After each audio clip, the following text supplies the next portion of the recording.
This is Identity at the Center. If it has anything to do with IAM, this is the go-to podcast. Now your hosts, Jim McDonald and Jeff Stedman. Welcome to the Identity at the Center podcast. I'm Jeff. I'm here at Identity Week America, flying solo as my partner in crime, Jim, is in the West Coast at the Octane Conference. We've been partnered up with the Identity Week America folks for a while now, and I thought it would be only fair to let's hear from them. And I have some ulterior motives here as we're going to get into those questions in a little bit. But I want to welcome to the show for the first time Molly Taylor. She's the conference producer for Identity Week America and Asia. Welcome, Molly. Hello, thank you for having me. And we've also got Jonny Drape-Comyn. He's the sales and exhibition manager for Identity Week America. Welcome to the show, Jonny. Thank you, Jeff. So first off the bat, we were talking before we hit record, and just to pull the curtains down, is you guys didn't know you were going to be on the show until maybe an hour ago. I'm thinking Correct. Roughly kind of about that. I was like, hey, what do you guys think about sitting down and recording something? Because my thought process here is not a lot of people really understand what goes into putting on a conference like this. A lot of people who listen to this show, myself included, attend conferences, and we're sort of the consumer of the hard work that you guys do. And I thought it'd be interesting to kind of talk about what goes into creating a conference like this. I asked you before we hit record, do you guys consider yourselves identity people? And I thought it was really funny. You guys both said no. Molly, though, this is your sixth, is on like the number 6 identity conference. I think you might be, and you just don't know it yet. I think I'm on the journey. I think I see myself as a conference person, but I definitely have loved kind of launching myself into the identity space. And now I think, as you say, I might be an identity person. I'm loving it. I was previously a startup manager, and now I'm working production. So I've had a really nice overview of kind of both the end users and the vendors in the ecosystem. We something I absolutely love about these events is that we have this startup village. So you really get to see innovations as they are being created, which is incredible. So I'm very immersed in it now, yes, and have met some brilliant people from the conference. I'm producing our American and Asian editions, so I'm loving it. It's great. So Jonny, do you consider yourself an identity person? You're like straight up nope. Straight up no. I'm not an identity person. I am an events person. I spent the past 5 years working in events. I worked for the parent company in Singapore for the past 4 years, doing events across 8 or 9 different industries in total. So identity and biometrics is now maybe like 9 or 10. So I'm just fully immersed in events, and I've only been working on Identity Week for 9 months now. So I think in order to think of myself as any sort of identity person, I'm going to need a couple of more years. We bring the identity people together. Ultimately, we are the facilitators, I think. Yeah. I'm being persuaded. I'm coming to like it. Yeah. So Jonny, you've worked across several different industries and conferences. It sounds like, is there something different about identity? Or are we pretty much the same as like other conference types? Are there any compares or contrasts that you can think of? The one main differentiator that I found with identity compared to every other event industry that I've worked in is we have, at least in our company, and we have very obvious business models where vendors come and they meet end users, and that's a very successful way of putting on an event, is to bring those two parties together. Whereas in identity, everybody wants to meet everyone. Vendors are partnering with other vendors. There's system integrators. There's the government is obviously a big part of the ecosystem as well. And actually, it's more of a very large get together where everybody knows everybody at almost all sides of the party. And whereas in other industries, it's working very hard to bring vendors in front of end users. Yeah, I think just adding to that, something about identity. I have only worked in identity. I'm sounding more and more like an identity person. Welcome. But, Water's fine. Just come on in. But I think what is amazing is how it reaches every end of. So, I mean, we're so not limited in terms of profile of the kind of person who comes. It really does reach. It reaches health, from healthcare to government and everything in between. Finance, all the kind of verticals. And I think that's really, really special because from an organiser's point of view, it just means that you get to meet a really wide range of people, which is super cool. So and great podcast host. Yeah, exactly. So tell us about Identity Week. Who is this conference for? So Identity Week has been going on for a very long time, but it has kind of evolved. So it started off as kind of revolving more around the physical documents and secure credentials area of things, which we call secure document world, and has evolved to kind of incorporate everything that we now associate with modern identity, digital identity, biometrics. Mm-hmm. And everything. I don't need to tell you everything else. I guess that kind of says it. So we now it's really anyone who sells an identity product and or who is innovating and creating identity technology, and anyone who's using it. That is really, and so that's a huge amount of people, right? That is all of us. We are all consumers of identity technology, and I'd say that's who the conference is aimed at. Historically, this has been focused on government, I think. But this is my first time being at this conference, and so far so good. I'm having a great time, making a lot of connections and things like that. Is that still the focus, or do you see this expanding out because identity does touch so many different, industries and so forth? I think at its core it was definitely a government-focused event, just purely based on its subject and also its location. But that was at its core, and now it is so much broader than that. We have kind of a huge range of attendees, and financial services, healthcare, telcos. So it's kind of and the event is growing. And for example, this morning we had the same amount of attendees signed up came this morning in the first hour than the whole of the event last year. And as it grows, the government portion grows, but all of the other portions grow as well. And actually now when we go away afterwards and we look at our statistics and things like that, we're really just trying to bring the whole ecosystem together. And so if you are thinking about attending Identity Week America because you like to meet government, then this is the place to be. But if you're also wanting to attend Identity Week America to meet with other partners, meet with other industries from the likes that Molly said of banking and finance and healthcare, then it's now also very much becoming the place to be as well. And I think that's a good way of phrasing it, is just in terms of bringing the whole ecosystem together. Absolutely. And I think it's unique in that sense. I think we are super lucky to be able to bring all of those. So I mean, it's very rare to be able to get as much government as we can get because of this location, whilst also being able to bring the whole industry together. So we're very, very proud of that, for sure. Can we talk a little bit about what goes into a conference like this? Because, like I said, I'm a consumer typically of this, and I'm sure there's a lot of work that happens behind the scenes to make this happen. When did planning for this conference start?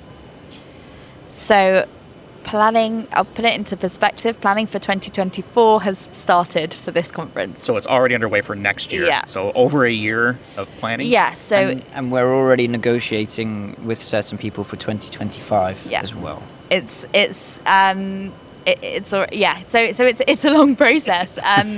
I think it's a long process from the production point of view because of how much how closely we need to follow the industry as well.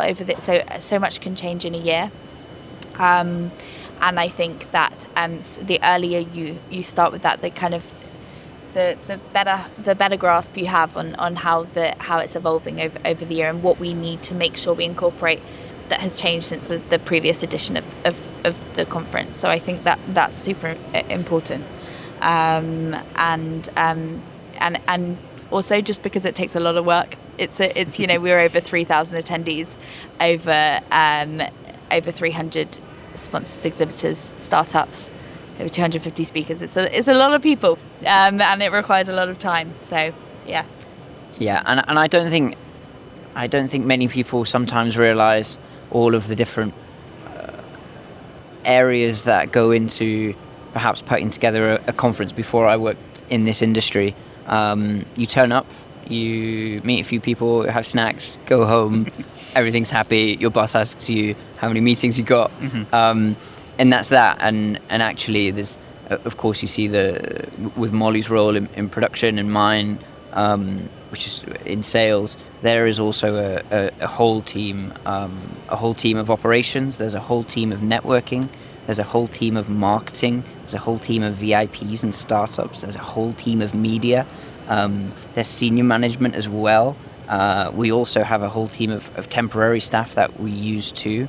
So there's so many different cogs moving at the same time. And although there are some cogs that are very much external, being a salesperson, I'm about to say the word client-facing, but there are many, many more behind the scenes that are, I would say, far more important than what we do that nobody really sees. So we're in Washington, D.C., so we have to talk politics. What are your thoughts on the government shutdown? No, I'm just kidding. Are there politics when it comes to putting on a conference like this? Meaning, there's one vendor and another vendor and maybe partners and things like that, as far as like physical location of booths, things like that. How much does that come into play when sort of establishing and setting up, where people will be based out of? Yeah, it comes into play. Those decisions, though, primarily go down to the exhibitors themselves. But of course, some exhibitors want to be next to their partners, and some partners don't want to be next to perhaps certain departments or other companies. And then some people want to be right next to each other because they love the competitiveness and who's going to build the bigger booth, or particularly in lots of industries, we know that lots of people have worked at one company or now at another company, and they're actually facing their former partners. So there is lots of things like that. I guess it's partly my job to know about all of those things, but I leave that to the identity people to argue about. Yeah, we do our due diligence for sure. What's next for Identity Week? Well, as Jonny said, even the attendee, we hit the attendee numbers for the full conference it just this morning. Mm-hmm. So it is truly just getting bigger and bigger.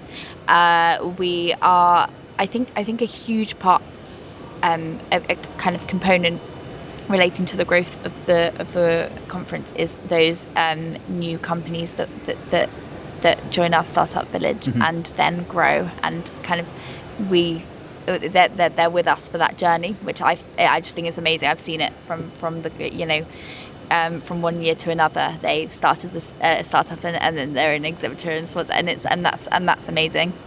I think that is something really unique about the conference, that we kind of are nurturing those companies into the growth, and I think that's a big part of it. I think just the attendees, like we say, we're broadening so much, so it's a matter of having more attendees, having a wider range of profiles within those attendee numbers, I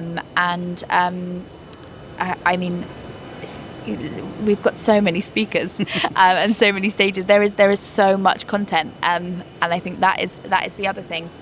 We start at the beginning of the year. We start with like a certain number of sessions, and then, whilst researching, we are constantly finding more topics to incorporate into the agenda for the following year, and understanding what needs to be added and where the appetite is for discussion.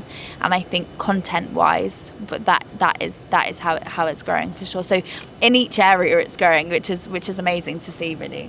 Yeah, and there will be, in terms of things to come, there will be new initiatives that come relating to attendees and things like that, and our Identity Week portal too. But also, hasn't been mentioned, we have a new venue next year. So it is Walter E. Washington Convention Center. But we're actually moving downstairs into Hall C, which sounds super boring. But due to popular demand, there's just more space down there? There is more space. Today, at times, I was even struggling to walk down the gangway, which, of course, is great for attendees when it's very busy and exhibitors.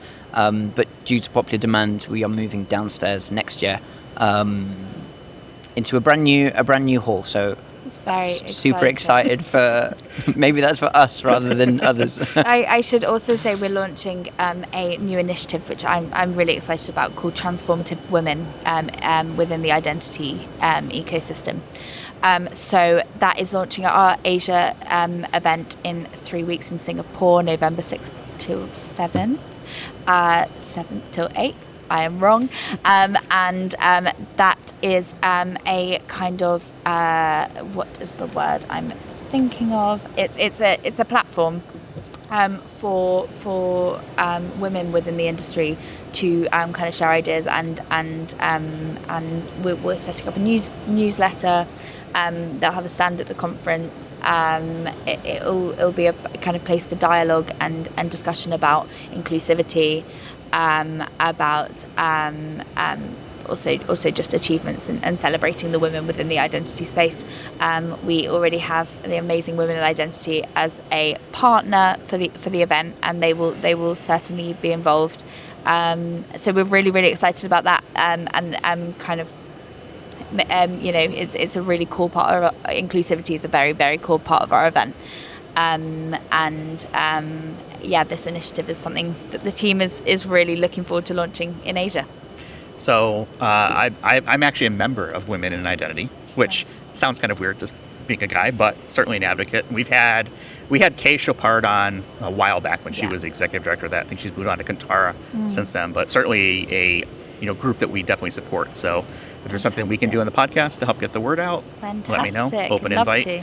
I know you guys are both super busy, so I'm not going to take up any more time, especially this kind of being last minute, at least from your perspective. I planned it, but I didn't tell you guys about it. I was in the UK earlier this year for vacations. I was in London, and I had a great time. The one thing that people had always told me, though, was, the food is going to be not good. And I had the opposite experience. All the food and drinks that we had were fantastic. So I went there to watch the Chicago Cubs play the St. Louis Cardinals in London Stadium to see American baseball in London. It was fantastic, great experience, all that good stuff.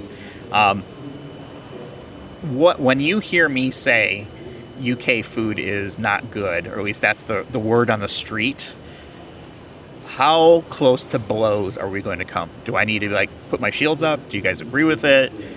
Where do you guys feel about that? So we're going to let Jonny, the food expert, take this one. But what I will say is that I think that British food itself has very little character. But I think I grew up in London. It's a melting pot. It's brilliant. It's super diverse and amazing, which means that we have loads of different amazing food that's that's really not produced really. By us. Yeah. It's not produced by us. Well, it's definitely not to credit Brits for, but that's what I would say. Jonny, I'm gonna no hand pressure, over to Jonny. you. Why? Tell me about UK food. I think British cuisine gets a bad rep, and it depends. I think that having moved from maybe the best foodie country in the world of Singapore into London very recently, London and England gets a bad rep for British cuisine. And if we're talking about British cuisine and we think about bangers and mash and sticky toffee pudding, and sounds great actually, but lots of things that people don't necessarily love.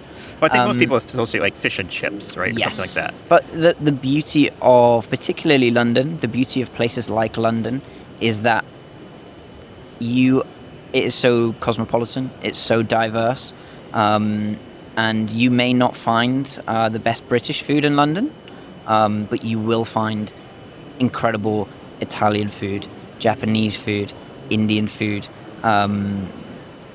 pretty much everything. And because of the huge amounts of immigration that we have into those cities, the best thing about it is really the food that we have in those cities. And you will probably find the best Italian food in Italy, and you'll probably find the best Japanese food in Japan, but you'll find the second best Japanese food in London and the second best Italian food in London. And I will go to my grave defending any food in London, because it's fantastic. And also as well, yes, England, the UK gets a bad reputation for food, but if you head out into the country, or you head to Scotland, or you go to Wales, or if you cross the water and go to Ireland, which is not the UK, but if you go there, you will find amazing local foods, local produce, just like I'm sure you do everywhere else in the world. Local veg, local meat, and it's bloody brilliant. I've never felt like such a traitor. I feel incredibly unpatriotic now, but yeah. Well, I appreciate you guys taking some time here. I know you guys want to get back to the show and help make sure things are running smoothly. Run around like headless chickens. Exactly. Yeah. So we'll go ahead and wrap it up there. We'll have a link in our show notes to both your guys' LinkedIn profiles, so that way people have questions or comments or whatever, they can reach out to you, as well as a link to the Identity Week website, because there are several conferences that fall underneath that banner. You can find us on the web. We're at idacpodcast.com, Twitter, idacpodcast, Mastodon at idacpodcast, at infosec.exchange. Check out our LinkedIn page, our YouTube channel, all that good stuff. Thank you so much for being part of this. Thank you for the invite. This has been a great experience, and hopefully we'll do this again next year. Thank you Absolutely. so much, Thank Jeff. you. Thanks for having us. All right, we'll talk with everyone in the next one. You've been listening to Identity at the Center. We hope you've enjoyed the show. Make sure to like, rate, and review. And we'll be back soon. But in the meantime, hit the website at identityatthecenter.com and find us on Twitter at IDAC Podcast. See you next time on Identity at the Center.